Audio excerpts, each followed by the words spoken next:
नमस्कार जय जगन्नाथ दर्शक बंधु मु गीतांजलि स्वागत करछि मो चैनल को आपन मानको बहुत बहुत स्वागत।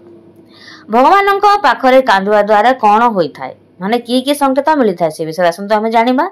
प्रायतः पूजा करबा समय रे स्वतःप्रत भावे आखिर लुह आसी थाए तार संकेत कोन से विषय आसंतो जानिबा।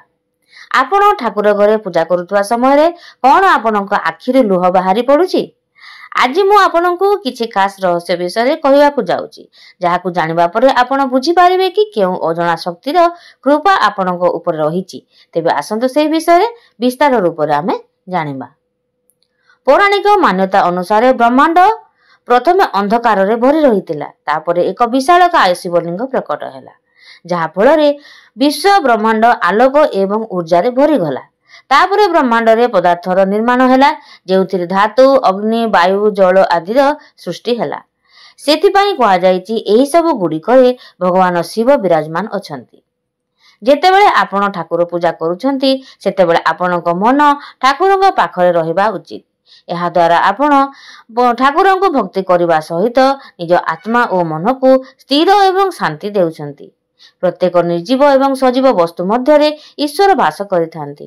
जेतेबेले आपण निज मन और आत्मा को भगवान को पाखरे समर्पित करिथांती सेतेबेले ईश्वर आपनकु किछि संकेत देइथांती।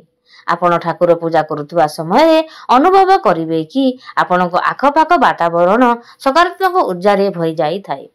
एही सकारात्मक वातावरण जोगु परिवार रे धन संपत्ति वृद्धि हेबा सहित सुख शांति विद्यमान होई थाए। अधिकांश समय रे विद्यार्थी माने पाठ पढ़िबा पूर्वरु देवी सरस्वती को ध्यान करिथांती एवं तांको आखिर लुह बाहरी आसी थाए। एहार अर्थ हेउची महा सरस्वती को कृपा सेही विद्यार्थी को ऊपरे यथेष्ट परिमाण रे रही नाही।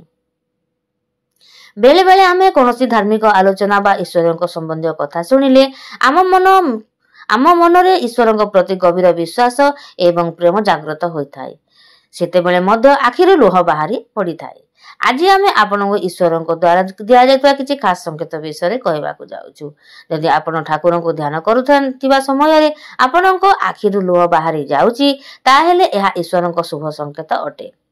यार अर्थ आपण आत्मा ईश्वर सहित जोड़ी हो जाइछि। एही समय आपणकर समस्त अभिलाष पूर्ण हो। अधिकांश लोके एही संकेत को बुझी पारंती नाही। ठाकुर पूजा करुवा समय आखिर पानी बाहरिले यार आउ एक अर्थ हेउची आपणक मन रहितिबा कलुषित भावनार अंत होई आपणक मन स्वच्छ हेउची। अग्नि पंचतत्व मध्य अन्यतम अग्नि को भगवान शिवंक प्रतीक बोली माना जाए। आपण ठाकुर पूजा करुवा समय जदि सामने थिबा दीप जोर रे जळे ताहेले बुझी जानती कि यह ईश्वर शुभ संकेत अटे। ईश्वर आपनक पूजा संतुष्ट अछंती। एही समय आपनकु प्रार्थना करबा आवश्यक। आपण ठाकुर पूजा करबा समय जदि लगा जाइथिबा धूपर धुआं ठाकुरक आड़क जाउथिबार देखिबे ताहेले बुझी जाहंतो कि ईश्वरक आशीर्वाद सर्वदा आपनक ऊपर रहिछि। एहा सहित आपनकर समस्त अभिलाष पूर्ण हेबो। ठाकुर पाखरु फूल खसी पड़िबा मध्य शुभ संकेत अटे। यार अर्थ हेउछि ईश्वर आपणक पूजारे संतुष्ट होई आशीर्वाद देवाकू चाहुचंती। तेबे दर्शक बंधु जदि ई लेखाटी आपनको मन को छुईची आपनको भल लागिची तेबे आपण गोटे लाइक कर देबे एवं शेयर करबाक जमा भी भूलिबे नाही। आपण शेष पर्यंत देखिथिबार बहुत बहुत धन्यवाद।